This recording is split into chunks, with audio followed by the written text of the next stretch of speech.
Hi, everyone. Welcome. Thank you for joining us. We're going to have a presentation for about 30 minutes, and then we're going to move to question and answer. And after that, there's a social at St. Aldate's Tavern that you are very welcome to join us to. We will lead you there. Today, we are thrilled to have Professor Sophia Moreau.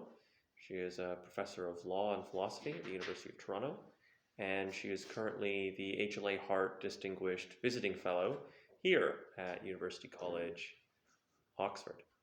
Today, she will be presenting on her paper, Morality and Institutional Role Obligations. You have the floor. Thank you so much for joining us. Thank you so much for having me, and thank you all for coming. I look forward to our discussion very much. So this paper that I'm going to talk you through parts of today is part of a larger project looking at the ways in which the unjust social and political institutions that structure our lives can make a difference to our moral obligations. So the paper is called Morality and Institutional Role Obligations. It's really focused on a subset of institutional role obligations, those ones that appear to us to be moral obligations. You can probably all think of various institutional role obligations that don't seem to have a moral character to them, but nevertheless seem in some sense obligatory. For instance, if you are a member of the Canadian Boy Scouts or Girl Scouts, as part of your uniform, you have to wear a little scarf. Wearing the scarf, you have in some sense a duty to wear the scarf. It seems odd to think of it as a moral duty. We might say, well, there are good reasons of helping to identify you when you go on a field trip or solidarity with the organization, but those aren't always best thought of as moral reasons. So I'm focused on this specific subset of the kinds of obligations that are role obligations, the ones that seem to be moral, and I'll talk more about what I think that involves in the course of the paper, because as I'll explain to you, I think those raise certain sorts of special problems, and they illuminate something both about role obligations in general, but also about our moral obligations. So I'm going to walk you through some parts of the paper fairly quickly. I will omit others entirely, and then I'll go in more detail through some, and I'll tell you what I'm doing as I go along, so that if you have the paper, you can follow along. So the paper starts off by noting that a lot of contemporary normative ethics thinks of the moral domain as what Jay Wallace calls a set of self-standing obligations, which aren't grounded in any antecedent relationship that the parties to them have to each other.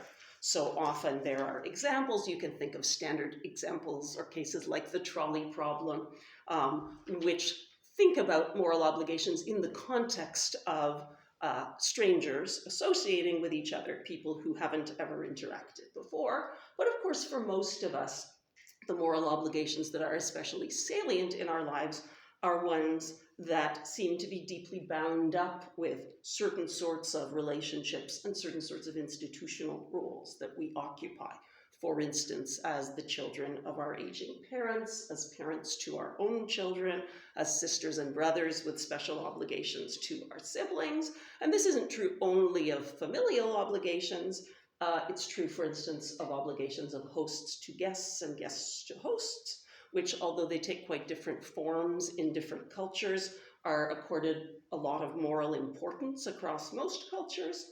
It's true also of some of the obligations that we acquire from our roles in the public sphere, as employers and employees, teachers and students, doctors and patients, officers and soldiers.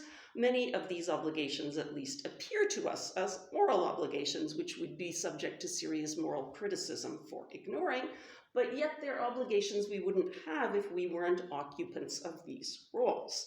As a university teacher, there are certain things that you owe it to your students to do and things you owe it to them not to do precisely because you are their teacher.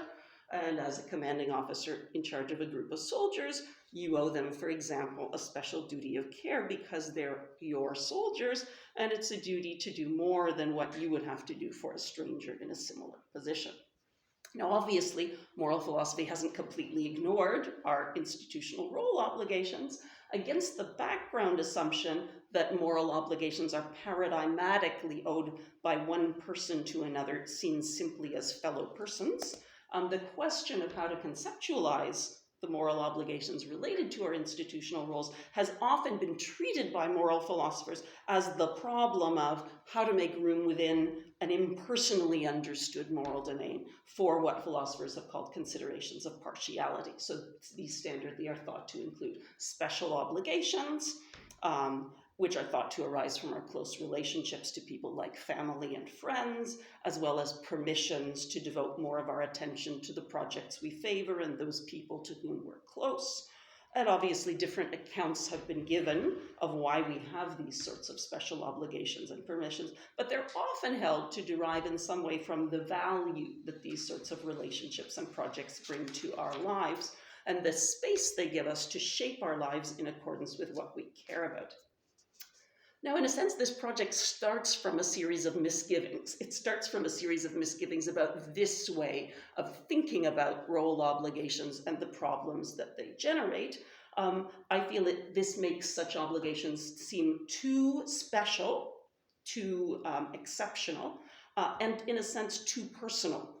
I actually think that it obscures the role of institutions or shared social practices in determining their scope and their normative force. So as I'm going to try and show you in the talk today, and as I try to show in more detail in the paper, most role obligations aren't particularly personal, but deeply institutional. They bind us in ways that often don't reflect our choices and place considerable limits on who we can become, and they're often not obligations we can extricate ourselves from except at great personal cost. Now, I think that this isn't always a problem, but sometimes institutional role obligations can leave people significantly burdened in ways that it's difficult for us to see if our paradigmatic example of a role obligation involves the obligations of friendship, or those that we derive from those who share certain personal projects with us. In these cases, we've got considerable discretion to determine the nature and level of our commitments, and I don't think we have that discretion in a lot of cases involving role obligations. Nor are these things exceptional parts of morality. Many of the most salient moral obligations we have seem to be connected to institutional roles that we occupy.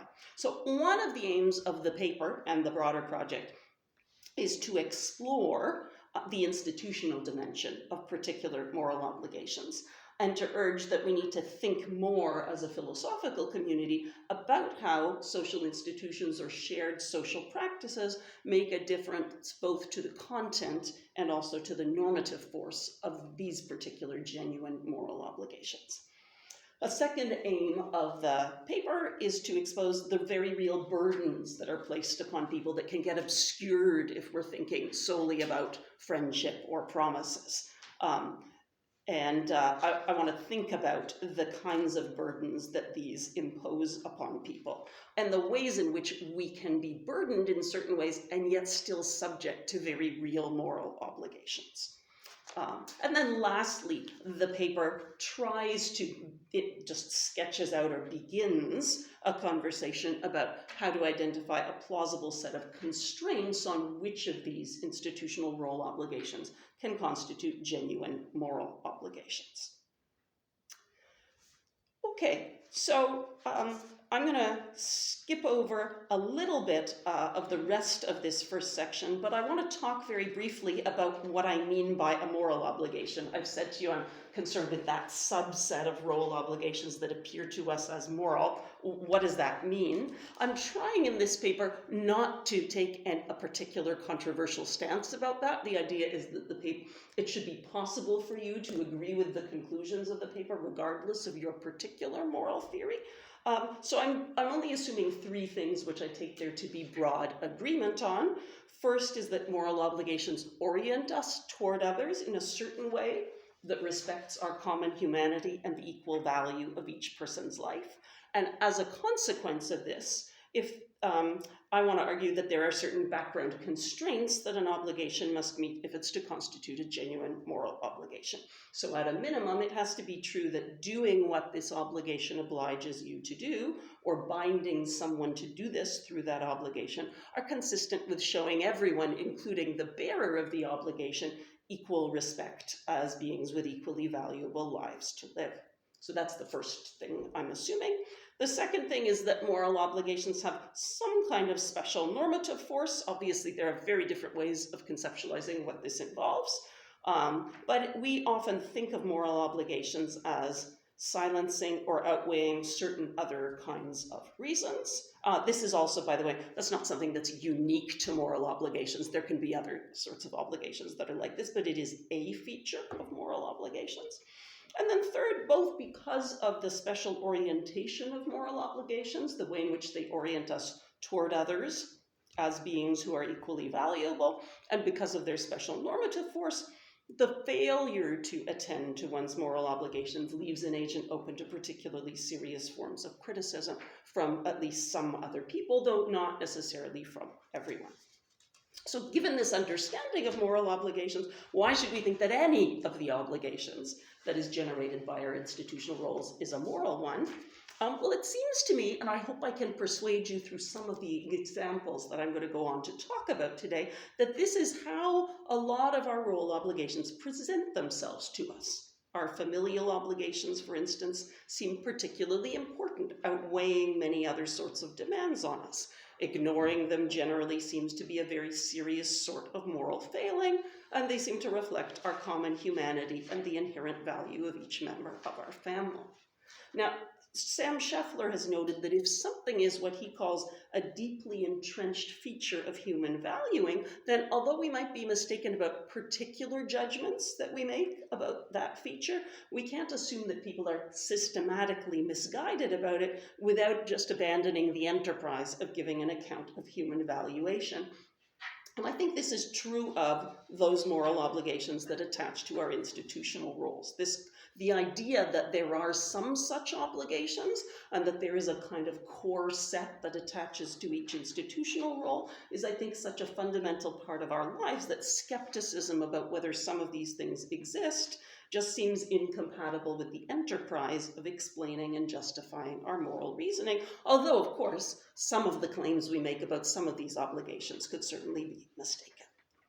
Okay, so with that understood, I'm going to turn to the meatier part of the paper. Sections 1 and 2, I'm just going to review a few claims from. Section 1 talks a little bit about what I think an institution is and what an institutional role obligation is.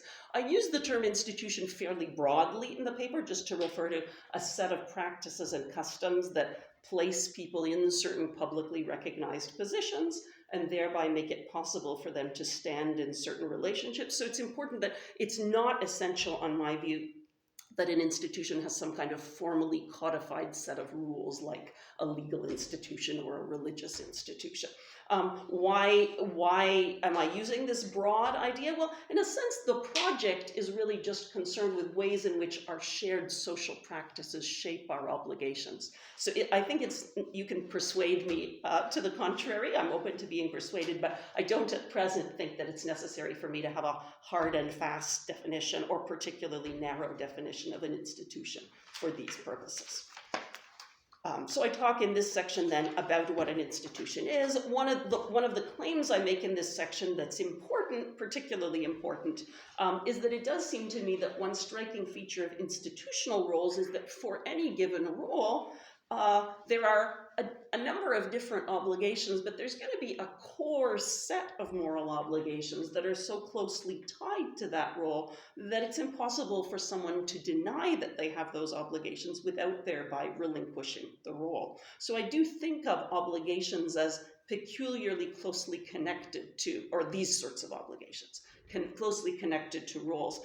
Some legal and political philosophers like Arthur Applebaum have done a lot of work on the ways in which permissions are tied to institutional roles. So Applebaum has famously argued that in certain contexts, occupying a particular institutional role gives you a permission to do what would otherwise be wrong if you didn't occupy that role. But I actually think that really what's fundamental to these roles are the obligations associated with them. And they certainly can seem puzzling in certain respects that I'll talk about in a minute.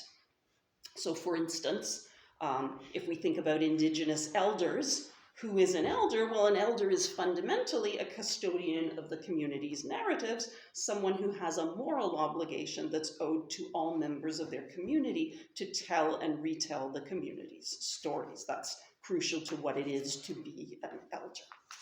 So I then talk a fair bit about the ways in which, as you're probably thinking, culture is bound up with our institutional roles, and various cultural expectations and traditions seem in deep ways, I argue, to shape both not just the content or the scope of the obligation, but they seem to those under that obligation to be at least part of what explains the normative force of those obligations. And we can talk about that later in the discussion if that's a set of claims that you're interested in.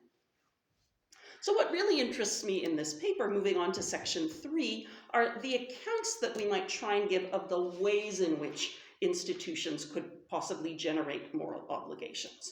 And I take it there are at least two interesting questions here. How could institutions and institutional roles give these obligations content? And then how could they help to give them the particular sort of normative force that moral obligations have? Now, I think that there's no one explanation alone of this, but in the paper, I try and look at 3 different sorts of explanations. And they're not presented in the paper as mutually exhaustive of the field, they're just 3 interesting sorts of explanations, and I'll talk in a bit about why they're interesting and how they're different. So firstly, and perhaps unproblematically, if there was any part of the paper you agreed with, this was probably it. Sometimes a social or political or legal institution can provide people with a way of coordinating or making more efficient their attempts to fulfill a certain pre-existing duty. So often it'll be an imperfect duty, sometimes it might not. For example, if you think about our tax system, when a state sets up a system of taxation and assigns each of us the role of taxpayers, it provides us with one way of fulfilling some of what's required by the independent imperfect duty of beneficence. So these obligations then function as parts of coordinating systems that enable us to fulfill an independent duty. And I talk in the paper about how there are certain other sorts of role obligations that similarly seem to help us fulfill institutionally independent duties. Now, in a sense, I take it this is a kind of uninteresting sort of case. It's important to mention it, because even if you disagree with my sense that our taxation systems are an instance of this, you'll probably agree that there are some institutional role obligations that are of this form. In these cases, it seems like institutional roles help to give content and normative force to these obligations, but they do so only because there's a prior moral duty lurking in the background. And some people might say, look, that's the end of the story. You can only have a moral obligation generated by some institutional role if there is some prior moral duty lurking in the background that this institutional role obligation helps us in some way to fulfill.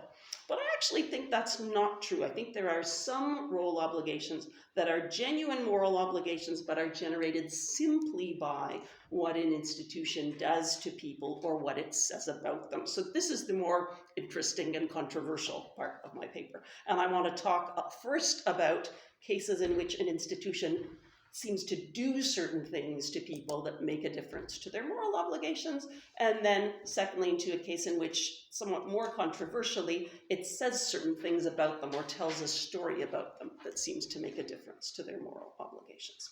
So firstly, there's a kind of positional account I give.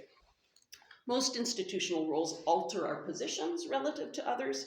Some do this by giving certain people the power to make decisions about what happens to others and to use resources in certain ways that significantly affect other people. And in this case, they can make a real difference to, for instance, the authority that some people have over others or the power they have over them.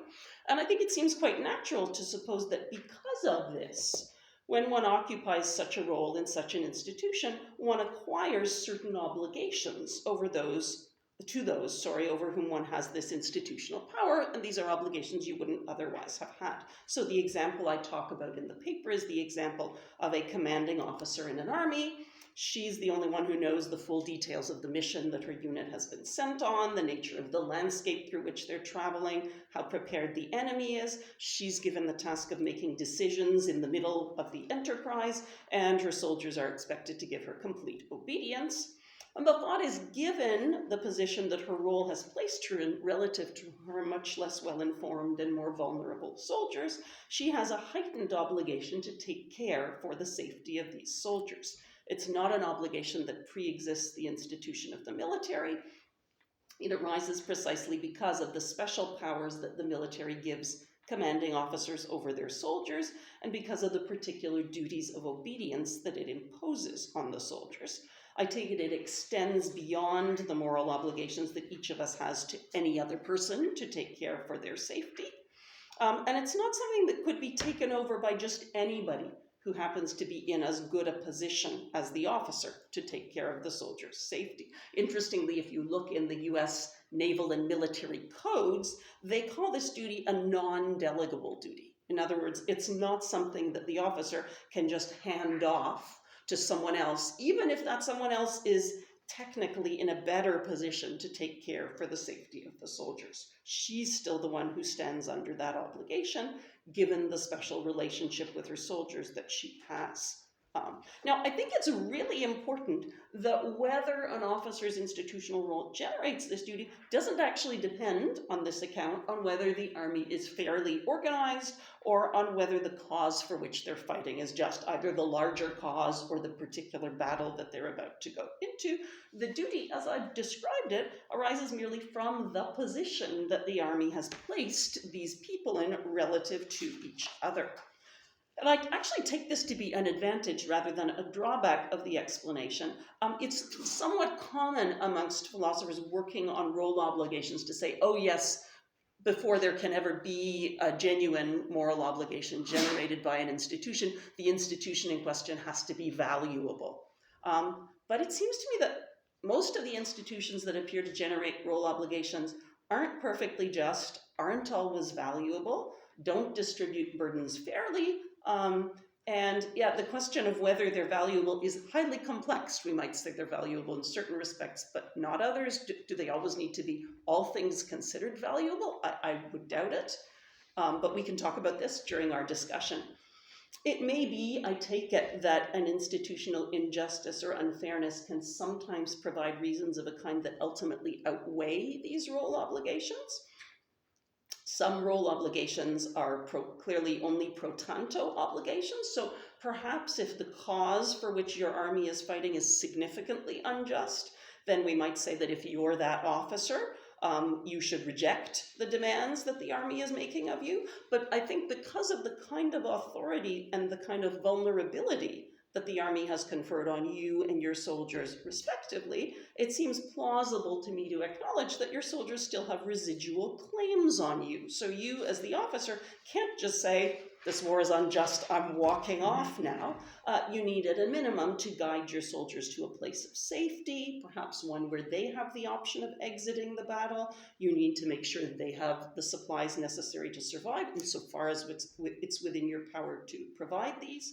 You need to explain your decision to them, and maybe you have an obligation to check up on them in the future. All of these are what I think we might call the moral remainder of your original pro tanto obligation to take care for their safety.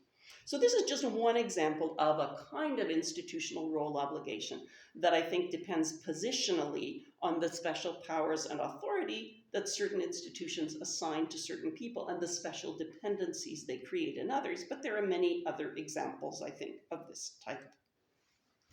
So having said that, I now want to turn to a different way in which institutional roles seem to create obligations.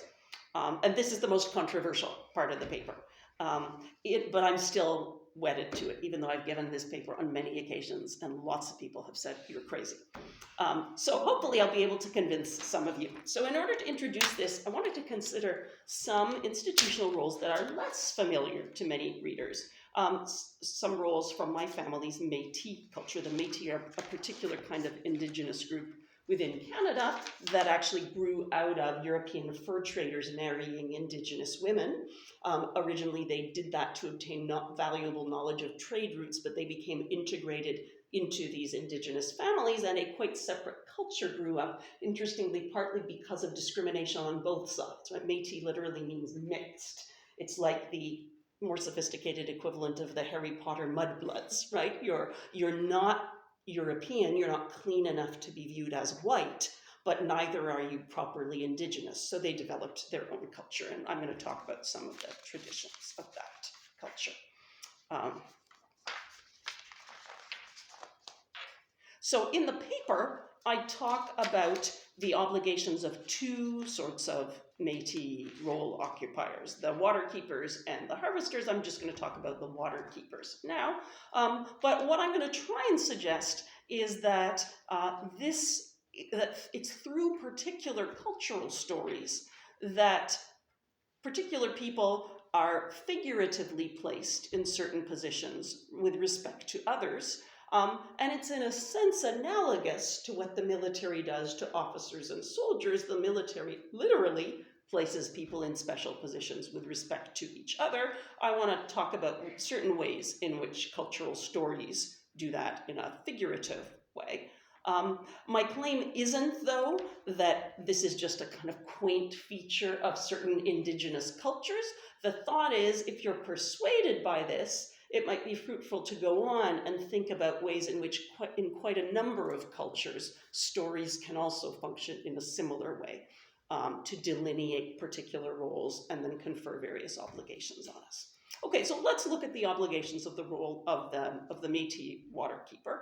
This role is defined by what might to an outside observer appear to be two wholly unrelated obligations.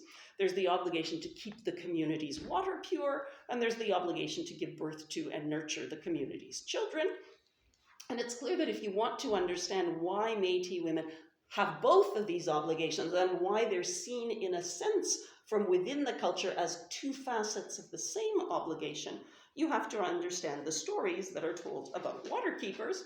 And these stories present rivers and lakes as the blood of Mother Earth, and they present women as kin to Mother Earth because their blood too is life-giving. Now, we could just strip away these stories and look at these particular tasks that women are obliged to do in the Métis culture as ones that there are quite general reasons for people to perform. We can give a kind of unproblematic and very acultural account of why keeping water pure is necessary for sanitary living and cooking, and we can give a similar account of why having some people give birth is necessary for the continuity of the community. But it's the Métis stories with their distinctive symbols of water and blood that make sense of why Métis women see these obligations as two facets of the same obligation. And it's also these stories that explain why these obligations have normative force for Métis women. They say they bind them because to be born a Métis woman just is to share a kinship with Mother Earth. And these are the duties of those people who are kin to Mother Earth. Now, you might at this point object that, look, these stories and institutional roles, they're not creating obligations. They're just a record of what the Métis believe are pre-existing moral truths, and maybe this is a particularly vivid way of making clear something that is really just an abstract principle that's quite independent of the Métis story itself.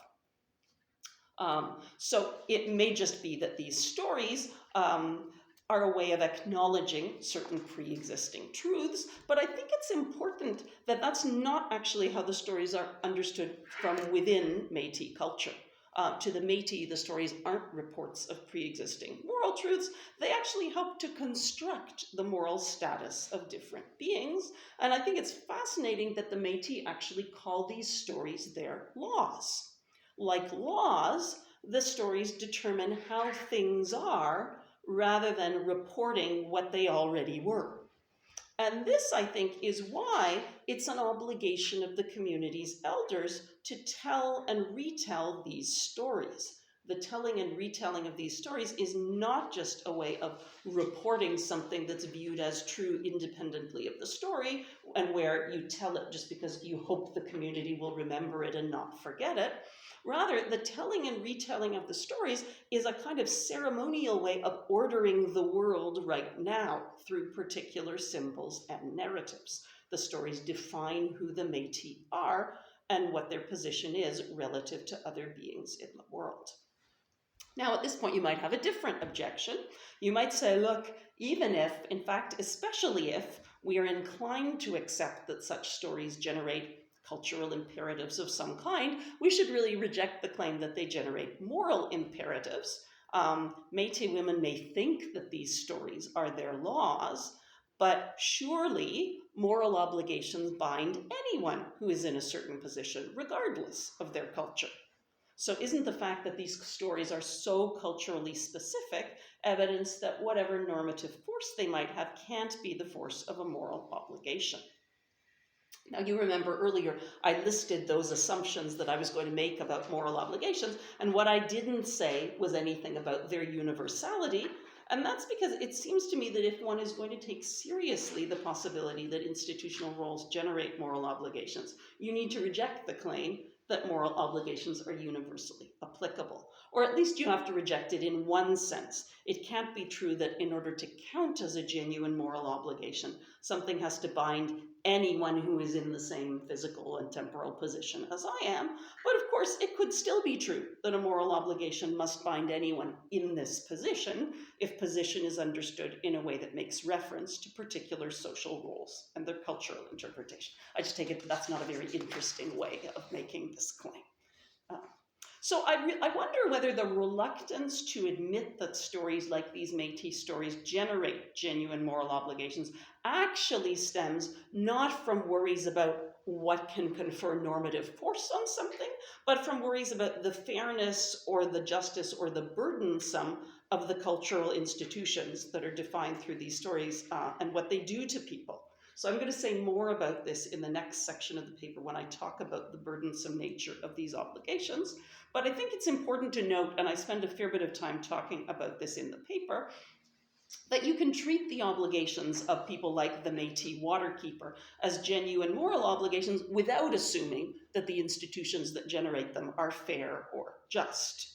So I mentioned earlier that the military officer's special non-delegable obligation to keep her soldiers safe doesn't depend on the justice of the war they're fighting. So too, it seems to me that to acknowledge that Métis women have the obligations of the waterkeeper isn't to assume that these stories are just or fair.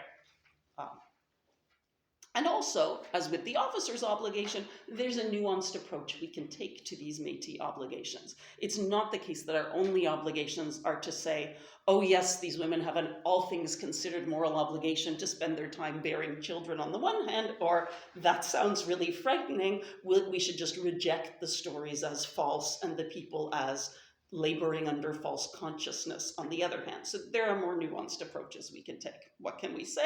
Well, we can note firstly that Métis stories about waterkeepers might generate only pro tanto moral obligations. That is to say, obligations that can ultimately be outweighed by other demands on or important goals of Métis women.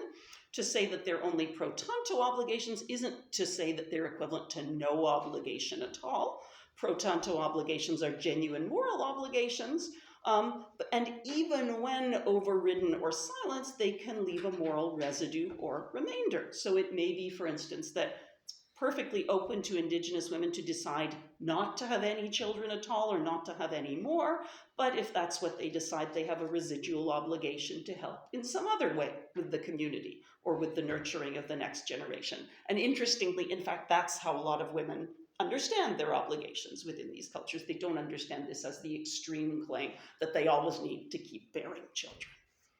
Secondly, it's a background constraint on anything counting as a genuine moral obligation that it needs to express respect for the bearer of the obligation as someone whose life is just as valuable as the lives of others. And I take it that it's true that in many contexts, placing women under these obligations of the waterkeeper would not show equal respect for the value of their lives. For instance, if they have inadequate access to health care and their life is at risk, or if the men in their community face no similarly burdensome obligations of nurturing, or if the women themselves have other roles that they can't fulfill at the same time as having children. In these cases, what we want to say is not it's a pro tanto obligation and it's overridden, but there isn't even a pro tanto obligation.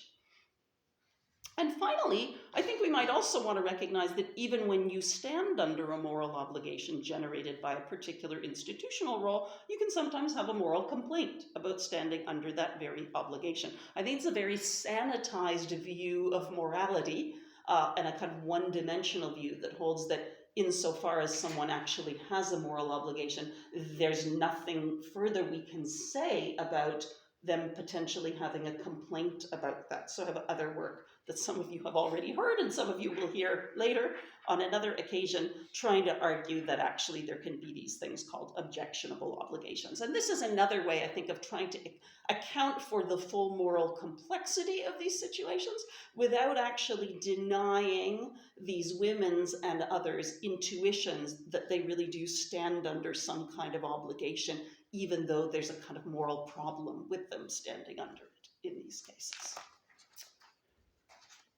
Okay, so I then go on in the paper to examine two challenges, and if you've read this part of the paper, I'm happy to talk about this during the discussion. Some people might say, look, there are just simpler explanations we can give of the normativity of these sorts of explanations. So I imagine an instrumentalist saying, look, a lot of these obligations are just instrumentally valuable, and that accounts for all of their moral force. And in response to that, I try and argue in the paper that we can certainly acknowledge that many of them are instrumentally valuable, but that's not enough to explain the kind of moral force we think they have. And then I discuss David Owen's new account in this book that he has just published, Bound by Convention. He has this quite ingenious argument that a lot of conventional obligations are ones that it's valuable in and of itself for us to be bound by. And I'm just skeptical as to whether that can really explain a lot of those institutional role obligations that appear to us as moral. And we can talk about those parts of the article later if you're interested. Okay, I want to now just give the briefest of indications of what is covered in sections 5 and 6 of the paper. In section 5, I turn from my attempt to give a couple of these different explanations of what gives these role obligations their normative force and their content to a discussion of the burdens of these sorts of obligations. Because you'll remember I mentioned at the start of the paper that if we think about these obligations as following the kind of paradigmatic form of obligations derived from friendship or promissory obligations, it can look as though there's just an awful lot of space to shape the content of your obligation, to have that obligation express who you are. And the thought is, no, look, when we're in the realm of things like the obligations of the waterkeeper or the obligations of the commanding officer, there ain't a lot of room to shape the obligation, and these can be very, very burdensome in quite problematic ways. So again, the thought is, it's once we've decided that you have an obligation, that doesn't dispose of all of the interesting moral questions here. There's a whole set of questions about the ways in which having that obligation can still be very troubling for you. So many institutional roles, I'm starting now at the top of page 25 if you're following along, many institutional roles are ones that we're born into and can't extricate ourselves from except at great personal cost. You can think here of familial roles like that of child and sibling or of the Métis waterkeeper. Others are roles that we can't really feasibly decline to occupy insofar as we're part of a community, like the role of hosting. Hosting isn't an optional practice, if you live near other people and want to be a good neighbor or a good citizen. And this brings us to something that I haven't really explored in this paper, but is actually a fascinating feature, I think, of role obligations, which is the way in which they're nested within each other, in the sense that the obligations attaching to one institutional role often include the obligation to take on another institutional role, whose obligations further constrain you. So what's an example of this? Well, to be a good sibling in many cultures, you actually have to become a host, not just to your siblings, but to a lot of the close friends of your siblings. In some cultures, if something happens to your sibling, one of your obligations as your sibling is then to become a parent to the children of that sibling. To be a good Métis parent, you need to be a harvester or a waterkeeper. So there are all these interesting ways then in which obligations further constrain us because the obligations associated with one institutional role include, under certain circumstances, the imperative of taking on other institutional roles. So for all these reasons, many people who stand under role obligations experience them as a genuine burden, and yet these people still view their obligations as morally binding on them. Many of you might have had this intuition. In a sense, one of the intuitions the paper started from was this puzzling standpoint that I found myself in as a woman who wanted to be a serious academic, but at the same time came from a very traditional Greek family where there are quite traditional obligations placed on daughters. And I felt a pull to be a good daughter to my parents, even when this significantly interfered with my career aspirations. And I think a lot of people are in this position. We experience these role obligations as genuine obligations, even though they place considerable burdens on us. Now, it's tempting to try to explain away these burdens.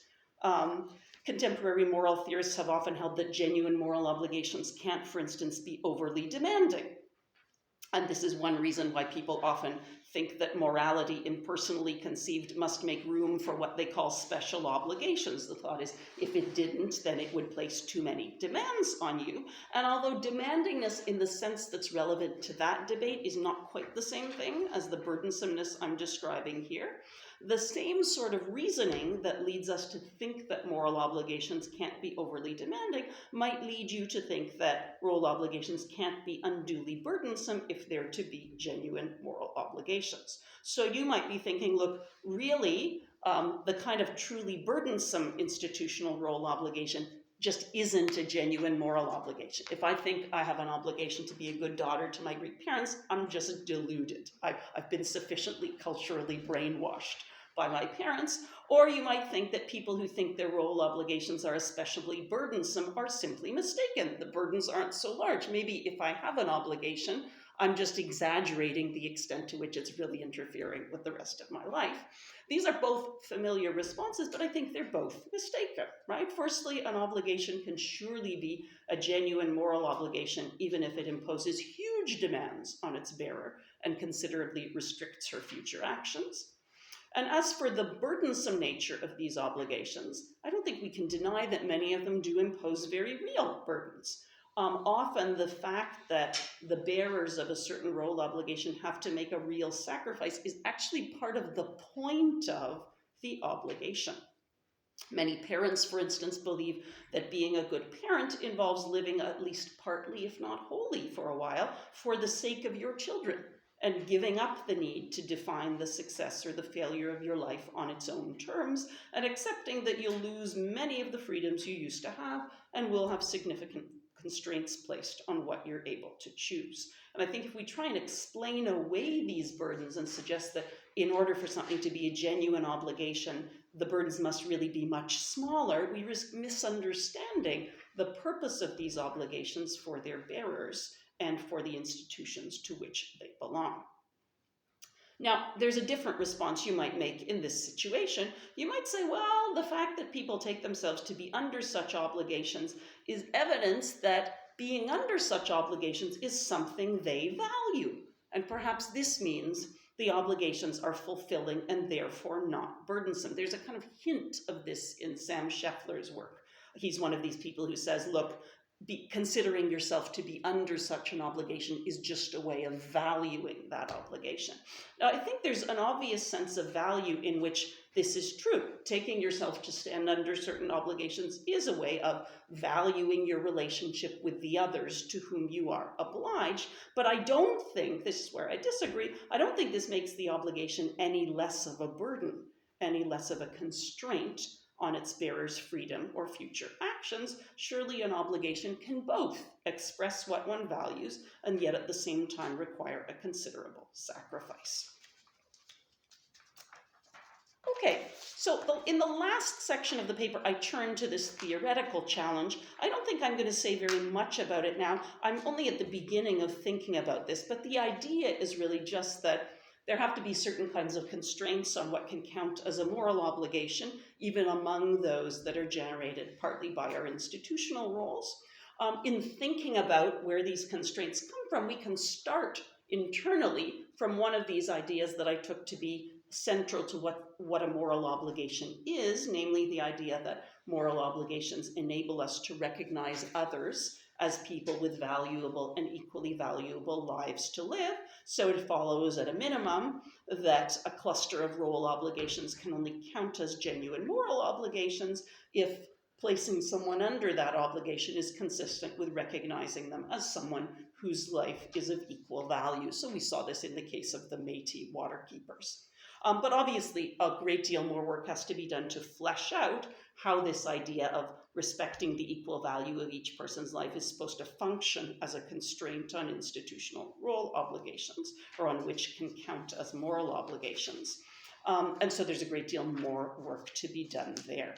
But I hope I have convinced you that there's a really interesting set of problems here, and that there is a certain subset of our moral obligations, those generated by institutional roles, that can significantly burden us, that can generate very real obligations even when the institution is unfair or unjust.